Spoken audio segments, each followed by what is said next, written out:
Pasca gencatan senjata yang diumumkan sepihak oleh Presiden Donald Trump, Iran dan Israel justru saling mengklaim kemenangan.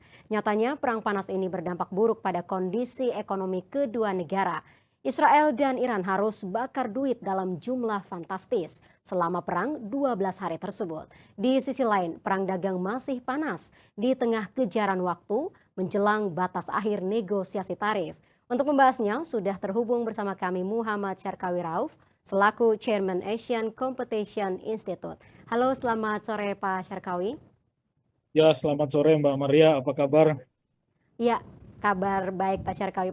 Pak Syarkawi, ini kalau kita melihat jejak konflik panas selama 12 hari antara Iran dan Israel yang banyak mempertontonkan kecanggihan sistem persenjataan dari masing-masing negara termasuk Amerika Serikat yang ikut terlibat. Nah, apakah ujungnya ini lebih pada bisnis industri pertahanan antara negara atau seperti apa Anda memandang hal ini? Yang paling penting pemain utama di industri militer global itu memang masih didominasi oleh Amerika ya. Bahkan Amerika itu mencakup 34% dari total ekspor military equipment global ya. Amerika berada di posisi nomor satu. Kemudian yang kedua ada Prancis yang kurang lebih 9,7% terhadap total ekspor peralatan militer dunia. Kemudian di nomor tiga ada Rusia yang 7,8%. Artinya tiga negara ini yang selama ini menjadi pemain utama dalam hal ekspor peralatan militer ke seluruh dunia.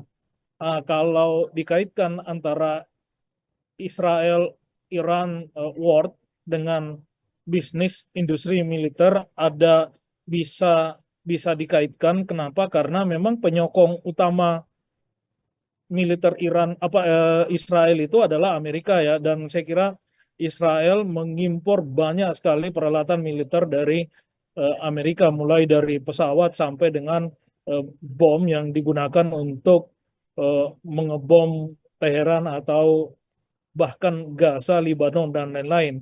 Nah, saya kira ya ini yang membuat ekspor Amerika ya pasti sangat besar, utamanya ke Israel. Dan Israel juga sangat tergantung terhadap peralatan militer dari Amerika, apalagi yang berkaitan dengan peralatan militer untuk mengintercept rudal yang ditembakkan dari Teheran ya, atau dari Iran. Kemudian yang kedua Mbak, yang menarik kalau kita lihat dari sisi anggaran militer berbagai negara, ya lagi-lagi USA ini menjadi nomor satu ya di seluruh dunia. Itu kurang lebih 3,4% dari total belanja militer dunia. Dan kalau kita lihat struktur pengeluaran di dalam APBN Amerika, memang ada dua item, itu military expenditure dan non-military expenditure. Nah, ini dua item ini yang ada, yang military dan non-military, ini menunjukkan begitu pentingnya military expenditure di dalam anggaran pendapatan dan belanja negara Amerika atau APBN-nya. Dan kalau kita lihat memang nilainya sangat besar, itu kurang lebih 3,4% dari total belanja APBN Amerika, itu mencapai kurang lebih 997 miliar dolar. Lagi-lagi Amerika nomor satu, kemudian di nomor dua itu ada China dengan kurang lebih 314 miliar dolar. Itu setara dengan 1,7% dari PDB. Artinya praktis pengeluaran militer Amerika itu dua kali dari pengeluaran militer China dilihat dari sisi persentase terhadap GDP. Tetapi kalau dilihat dari sisi pengeluaran nominal, lagi-lagi militer Amerika ini tiga kali lebih besar dibanding pengeluaran militer China. Nah, di nomor tiga ada Rusia dengan 149 miliar dolar.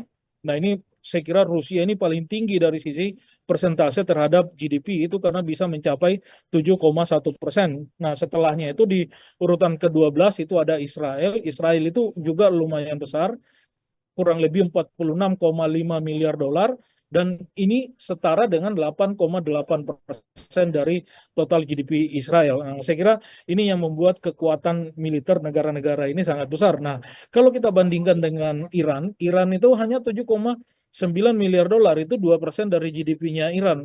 Ini kalau 9 miliar dolar dibandingkan dengan 46, ini kurang lebih kurang lebih ya hampir 5 kali lipat pengeluaran militer Israel dibandingkan dengan pengeluaran militer Iran.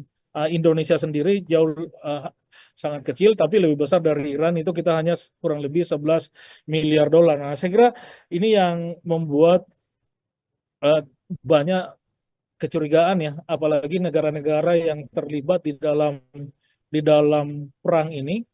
Ya, satu, Amerika, negara pengekspor peralatan militer terbesar. Yang kedua, ya saya kira di sekitaran Iran itu ada Rusia, ada China. Nah, dua negara ini juga merupakan negara pengekspor peralatan militer terbesar, apalagi Rusia itu di nomor 3 ya. Nah, Prancis di pihak yang cenderung berpihak atau yang berpihak ke Israel sesuai dengan pernyataan kelompok negara G7 di Kanada kemarin. Nah, ini juga menjadi pengekspor nomor 2 ya. Kemudian yang terakhir, yang ketiga, ini yang menarik juga dari sisi ranking kekuatan militer masing-masing negara atau yang disebut dengan Power Index.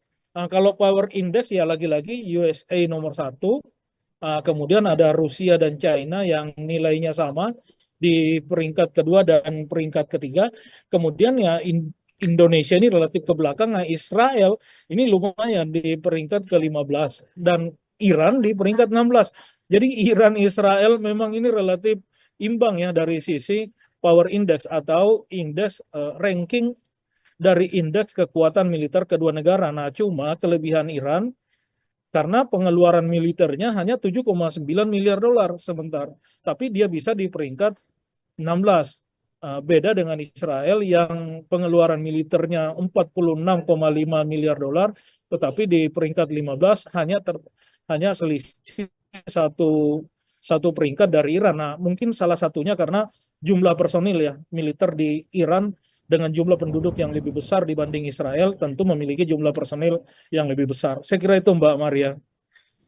Ya baik Pak Syarkawi, ini kalau kita lihat perang panas antara Iran dan Israel nyatanya berdampak buruk pada kondisi ekonomi dari kedua negara. Lalu Iran dan Israel sama-sama harus bakar duit dalam jumlah yang fantastis ini. Bagaimana analisis Anda, Pak?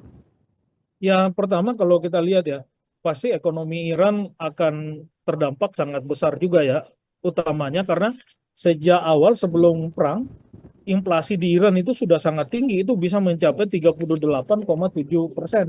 Nah, tapi yang unik, saya tidak tahu ini situasinya seperti apa. Kalau kita lihat di kondisinya di Israel, ini kalau saya merefer ke data indeks stock exchange Tel Aviv yang dipublikasikan melalui Trading Economics secara harian, itu menunjukkan bahwa indeks saham Israel itu yang Tel Aviv Index, dia pada 11 Juni sebelum Israel menyerang Iran, indeksnya relatif tinggi. Kemudian pada 12 Juni setelah serangan dilakukan, indeksnya mengalami penurunan, tetapi setelahnya indeksnya naik terus. Nah, ini saya kira fenomena yang unik ya di Israel. Artinya persepsi pasar terhadap perkembangan ekonomi Israel ya baik-baik saja, padahal dia dirudal habis-habisan oleh Iran. Ini saya tidak tahu fenomenanya apa persisnya seperti apa di Israel, tetapi isu sentimen negatif terhadap perekonomian Israel meskipun dalam kondisi perang ini tidak berlaku bagi investor yang ada di pasar saham Israel, karena faktanya pada saat perang harga sahamnya cenderung mengalami peningkatan. Tetapi dari sisi budget ini pasti menguras anggaran negara baik di sisi Iran maupun di sisi Israel. Apalagi untuk di sisi Israel pembelian peralatan militer masih banyak dibiayai oleh utang. Nah, tentu ini berdampak kepada government expenditure untuk peralatan militer yang akan mengalami peningkatan. Nah, kalau pendapatan pajaknya tidak seimbang, ini akan berdampak pada defisit di anggaran pendapatan dan belanja negara Israel. Saya kira itu Mbak Maria. Ya Pak Syarkawi, ini kan cawe-cawe Trump dalam perang pendek antara Iran dan Israel. Apakah sukses menunjukkan kepada dunia bahwa supremasi Amerika Serikat ini memang tidak tertandingi, Pak? Ya, memang kalau dilihat dari sisi peringkat militer secara global yang disebut dengan power index tadi, ya memang Amerika ini kan berada di peringkat satu. Kemudian yang kedua dari sisi pengeluaran militer, Amerika ini juga nomor satu, 3,4% dari total GDP-nya Amerika yang kurang lebih 997 miliar dolar. Sementara negara lain seperti China hanya 314 miliar dolar. Nah, saya kira dari sisi budget saja, dari sisi pengeluaran militer saja, ini Amerika pasti jauh melampaui negara lain ya. Kemudian yang kedua, dari sisi kecanggihan peralatan militer, ini juga Amerika pasti jauh ya meninggalkan negara lain. Saya kira lawan Amerika itu hanya Rusia, ada China, gabung Rusia China mungkin baru bisa mengimbangi kekuatan militer Amerika ya, baik dari sisi jumlah maupun dari sisi kecanggihan teknologi. Nah, cuma memang kelebihannya untuk Rusia, Iran, karena mereka memiliki teknologi rudal yang sangat canggih dan ini kita lihat kemarin ya, secanggih apapun Iron Dome Israel, kemudian Patriot, ada THAAD yang diandalkan oleh Amerika, ya ini juga bisa ditembus oleh rudal hypersonic dari Iran. Artinya ya di satu sisi Iran Rusia punya keunggulan di teknologi rudal, tapi di sisi lain hampir semua matra angkatan laut, udara maupun darat, saya kira Amerika masih jauh di atas negara-negara ini ya. Artinya tanpa perang pun Amerika sudah pasti jauh lebih unggul dibandingkan dengan negara-negara ini. Kita lihat saja dari power index-nya mereka, power index Amerika itu nomor satu. Dan nilainya jauh dibandingkan dengan Rusia di peringkat kedua dan China di peringkat ketiga. Saya kira itu Mbak Maria. Ya, Pak Syarkawi, ini kan meski kerugian yang ditanggung oleh kedua negara ini tidak sebanding dengan kerugian ekonomi dan psikologis global, termasuk Indonesia sendiri. Nah, bagaimana akhirnya komoditi minyak dan energi ini menjadi sangat fluktuatif? Apa yang mesti dilakukan oleh pemerintah Indonesia saat ini di situasi genting seperti ini, Pak? Jadi yang pertama ya memang salah satu yang paling terdampak adalah harga minyak dunia. Kenapa? Karena perang ini terjadi di lalu lintas minyak dunia dan di Selat Hormuz atau Teluk Persia itu setiap harinya terdapat kurang lebih 20% dari total volume minyak dunia yang diperdagangkan melewati Teluk Persia atau Selat Hormuz yang dikuasai oleh Iran. Dan sejak awal Israel melakukan serangan ke Iran, saya kira yang terdampak secara langsung adalah harga minyak dunia ya. Dan kalau kita lihat data-data misalnya ya di awal-awal perang atau sebelum Israel menyerang Iran itu harga minyak dunia masih kurang lebih di angka 63 US dollar per barel ya. Kemudian naik menjadi 74 US dollar per barel. Saya kira ini kenaikan yang lumayan signifikan ya. Kalau kita lihat publikasi internasional, kenaikannya itu kurang lebih 11%. Bahkan beberapa lembaga internasional seperti Goldman Sachs, kemudian ada JP Morgan memperkirakan, kalau Goldman Sachs skenario-nya ada dua. Kalau perang ini terus-menerus terjadi, kemudian Iran akhirnya memutuskan untuk menutup Selat Hormuz yang menjadi lalu lintas 20% minyak dunia, ini akan berdampak langsung terhadap kenaikan Brent crude oil atau minyak dunia yang diukur dengan minyak Brent itu dari sekitar 80 sampai 110%. Artinya kalau kita hitung harga minyak dunia per 11 Juni 2025 dibandingkan dengan 80%, maka akan terjadi kenaikan kurang lebih 18% kalau Iran akhirnya menutup Selat Hormuz ya. Atau kalau dia sampai 110%, ini berarti harga minyak itu naik kurang lebih 62,37%. Artinya ini akan kenaikan yang luar biasa signifikan. Nah, hal yang berbeda dari sisi skenario JP Morgan ya. JP Morgan memperkirakan kalau Iran akhirnya menutup Selat Hormuz, akibat perang berkepanjangan, maka harga minyak dunia itu bisa naik menjadi 120 sampai 130 miliar, 120 sampai 130 US dollar per barel. Ini artinya harga minyak ini akan naik kurang lebih 77 sampai 91%. Nah, ini akan berdampak luar biasa terhadap inflasi global termasuk perekonomian global.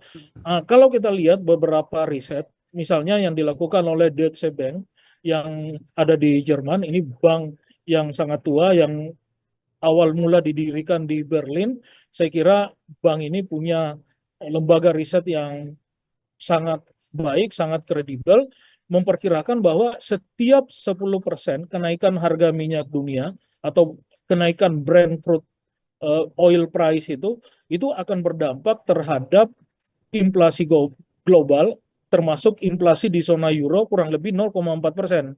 Artinya apa? Kalau perang ini terus berlanjut, kemudian Iran akhirnya menutup Selat Hormuz dan kenaikan harga minyak dunia itu kurang lebih 18% atau bisa mencapai 110 US dollar per barel menjadi kenaikan 62%.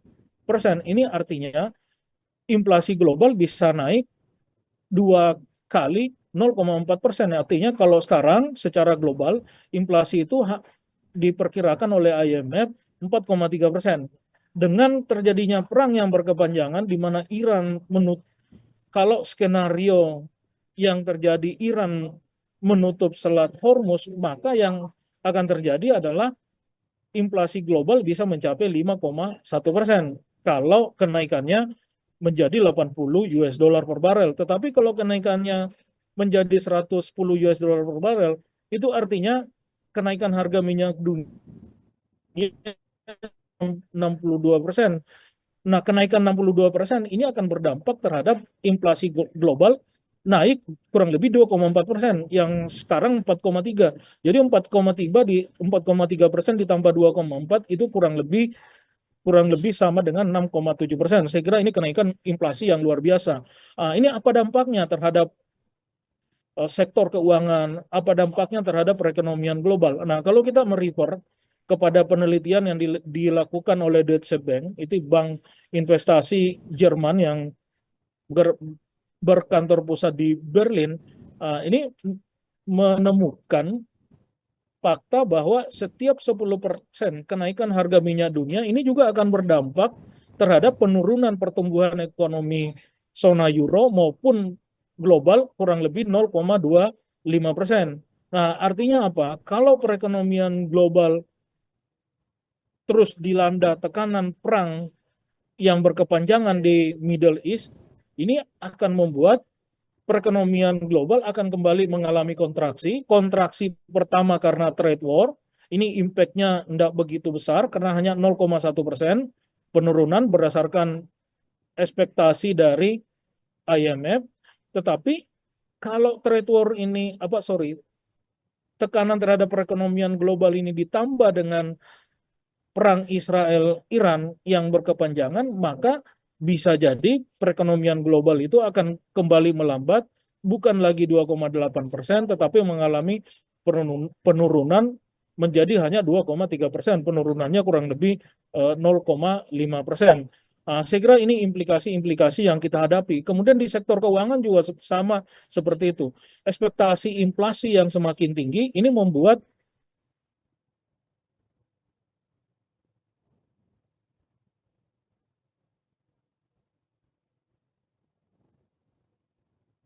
Halo Pak.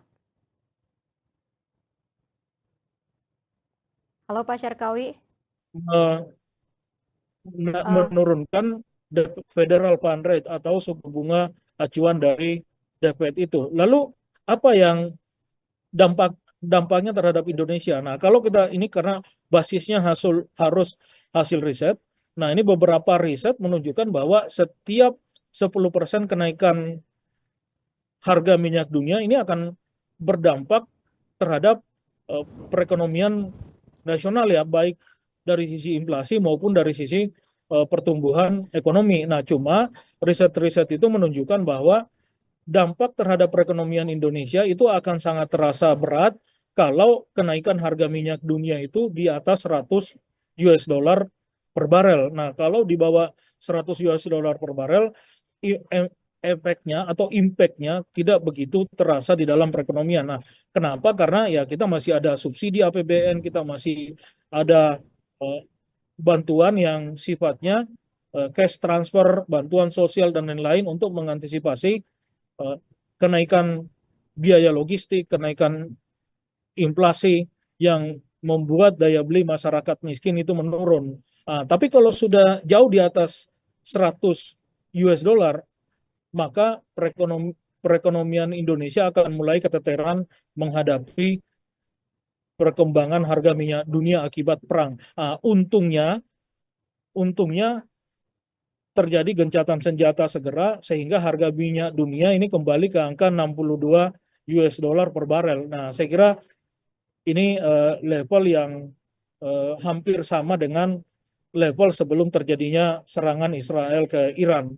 Dan ini ya tentu sangat menggembirakan semua pihak ya termasuk Indonesia. Karena kalau harga minyak dunia terus mengalami peningkatan sampai di atas 100 US dollar, maka yang bisa pertama kali terdampak itu adalah APBN kita. Nah, dampak APBN yang secara langsung itu adalah di subsidi BBM.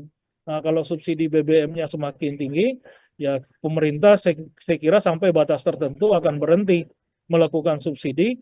Mau tidak mau harga BBM di dalam negeri akan naik, yang tentu dampaknya sangat luas ya terhadap perekonomian kita, utamanya masyarakat yang berpendapatan menengah bawah atau masyarakat miskin. Saya kira itu, Maria.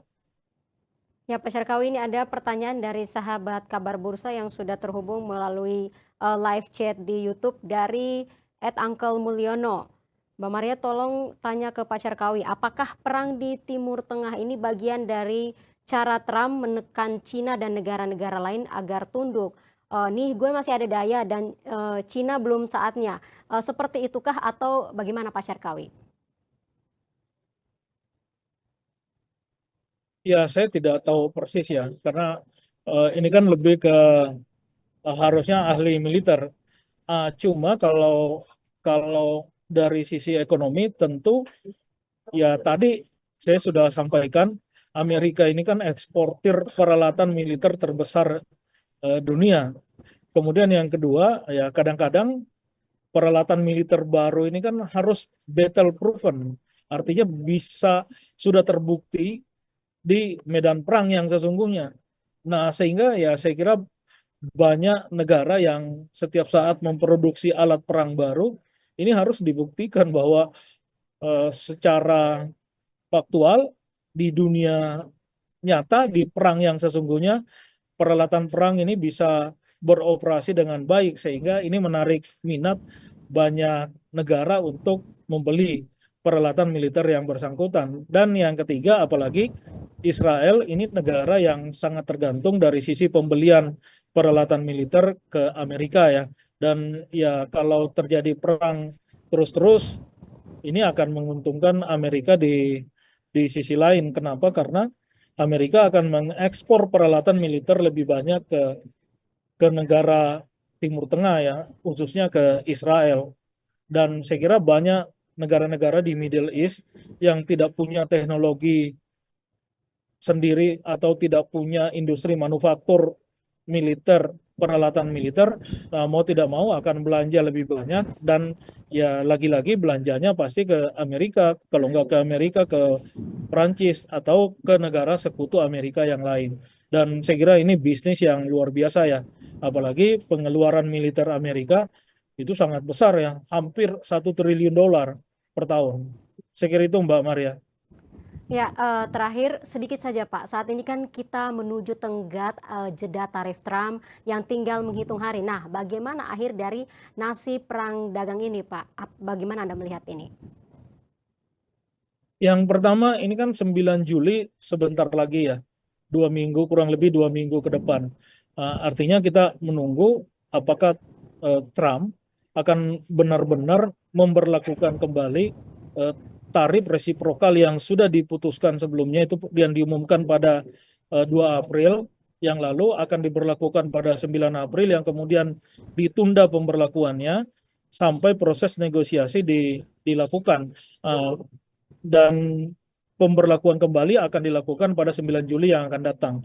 Saya kira hampir semua orang menunggu seperti apa sikap dari Trump nantinya, tetapi negara-negara seperti Uni Eropa maupun China ini sudah bersiap-siap menghadapi situasi terburuk di mana misalnya Trump akhirnya melanjutkan pemberlakuan tarif resiprokal yang sudah diputuskan terhadap misalnya ke Uni Eropa yang memberlakukan 50% tarif terhadap semua ekspor barang-barang dari Uni Eropa ke Amerika. Dan di sisi lain Uni Eropa juga sudah bersiap untuk memberlakukan tarif retaliasi terhadap Amerika. Dan di Eropa itu ini muncul, atau saya kira bukan hanya Eropa ya, di negara lain pun muncul istilah yang mewakili kepribadian Trump ya, itu dengan teko itu ya. Trump always chicken out ya, artinya dia selalu keluar dengan jalan keluar satu, dia sengaja mendelay kesepakatan. Kemudian yang kedua, setelah proses delay dilakukan negosiasi, tujuannya adalah buying time sampai terjadi rebound di bursa saham atau di stock exchange atau di indeks utama Amerika. Dan saya kira ini menguntungkan bagi Amerika ya. Artinya apa? Dengan sifat Trump yang seperti itu atau dengan model Trump yang seperti itu, kemungkinan ke depan proses negosiasi akan berjalan alot yang ujungnya akan mencapai kesepakatan di antara berbagai negara. Karena buktinya terhadap China, Trump melakukan tekanan yang luar biasa dengan tarif yang ekstra tinggi sampai 145%, tetapi China melawan dengan tarif retaliasi sebesar 125%. Kemudian dilanjutkan dengan perang yang lebih rinci di mana China melakukan pembatasan ekspor kritikal mineral ke Amerika yang memang sangat dibutuhkan oleh industri manufaktur Amerika, di mana Amerika membalas lagi dengan membatasi akses China terhadap teknologi semikonduktor, dan kedua-duanya punya bargaining position yang kuat. Dan ya ujung-ujungnya adalah harus ada pembicaraan, harus ada negosiasi, dan kembali kepada posisi sebelum adanya perang tarif. Nah, saya kira situasi ini yang akan terjadi, cuma memang ya bisa jadi ini akan delay terus, akan ditunda terus, dan perekonomian global berada dalam situasi ketidakpastian, dan ya ujungnya Trump akan memberikan opini, dan opininya ini bisa membuat capital market di Amerika menjadi rebound, dan ini keuntungan tersendiri bagi Trump. Saya kira ini biasa dilakukan oleh Trump sebelum-sebelumnya ya, dan bisa jadi ini akan terjadi ke depan.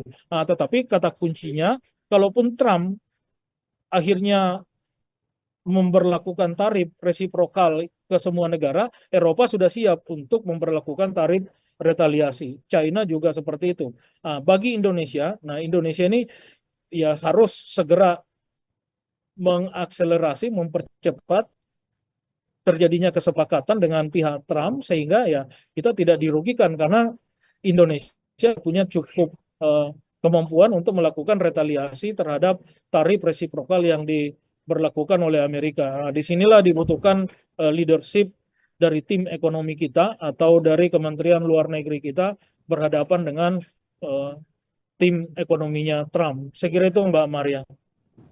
Baik Pak Syarkawi, terima kasih untuk waktu dan analisisnya di Kabar Bursa hari ini. Sehat dan sukses selalu Pak Syarkawi. Ya, terima kasih.